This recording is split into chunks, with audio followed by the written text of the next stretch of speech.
this guy is just like a superhero or something. Like he's just sending 7-footers into the stands.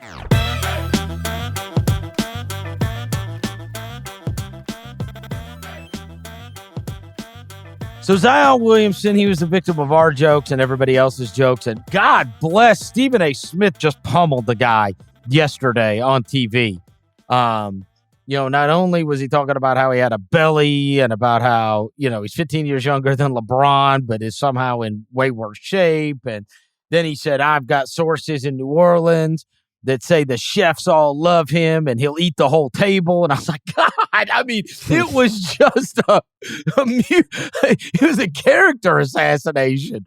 And then Zion comes out and is bodying everybody. He's the go-to guy and just an unbelievable response. It got to the point where, look, I like to get my jokes off just like everybody else, but I also like to see a redemption. And after the pummeling that he took by that disastrous in-season tournament performance and the passiveness / laziness against the Lakers, I thought a hell of a response against a team that had only lost 4 games coming in. Now, I know they were without Anthony Edwards, but Zion Williamson didn't care that they had Towns. He didn't care they had Gobert. That joker is going to the basket. He has got the funniest shot chart from last night because it is just put the ball on the deck. I'm going to the basket, to hell with you.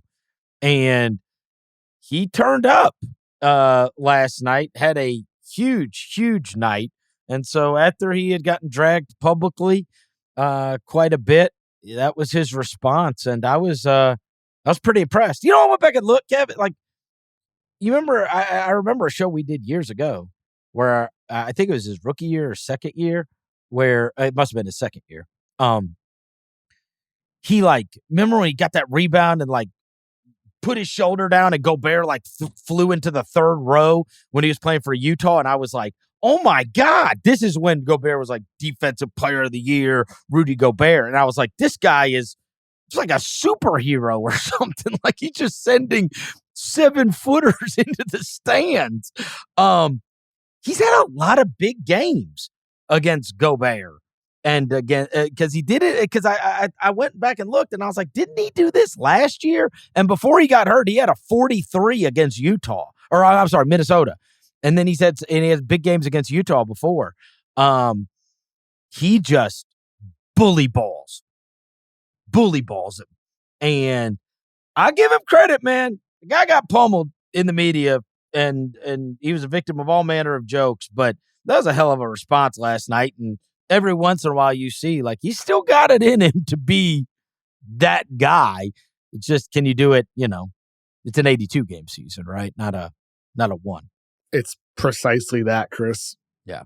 I mean, we know the heights he can reach. The 36 points last night, he's unbelievably scoring with ease at the rim. It doesn't matter that he's going left. He's still going to get there because he's still quick off the dribble. He's still so strong. He's very hard to stop, and he has great touch around the basket. Some of the layups he hit last night, the layup package for a guy his size, the touch is freakish. He had the one between Towns and Gobert. Towns was defending him. He plows through him, Gobert over and help, and he goes high off the glass. English touch. It was crazy. There's so few players that have that combination to do that. The thing is can he sustain it?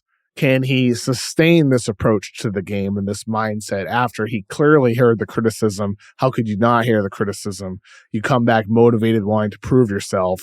Well, how can you do that over the course of time? And I thought what he said during his post-game presser that stuck out to me was, he's asked about the criticism. He's like, well, if it comes from a place of them wanting to see me be better, then I appreciate it. And I do think most of the criticism does come from a place of wanting to see him reach his potential and understanding who he is, particularly from Charles Barkley, with him saying, I was in your spot before. I was overweight. I had Moses Malone telling me that I was fat and lazy, and then I turned my career around. I do think most of it comes from that place like that. I think with Zion, if he can figure it out, as Barkley said, the Pelicans will become a team that nobody wants to play because they have all the other pieces, but they need their star to be a star. All right, let me ask you this. Should they treat him more like a star in the sense of running the team revolves around him? He is the best player, and he's the guy that every night should be getting 20-something shot attempts. I mean, or can you not trust him? I mean, there's a lot of guys on that team that deserve 20 shots. One of the issues with Zion. I know, but there has to be a pecking order. Yeah, but one of the issues with Zion is he doesn't have a diverse offensive skill set. Like, he is still very much go left, I'm at the rim. He doesn't have a mid-range game. He doesn't have a spot-up three-point jumper. So people don't stop it. You know what I mean? Guy shoots like 70%. I know. You know? I mean, if Rudy Gobert can't stop it, then who can?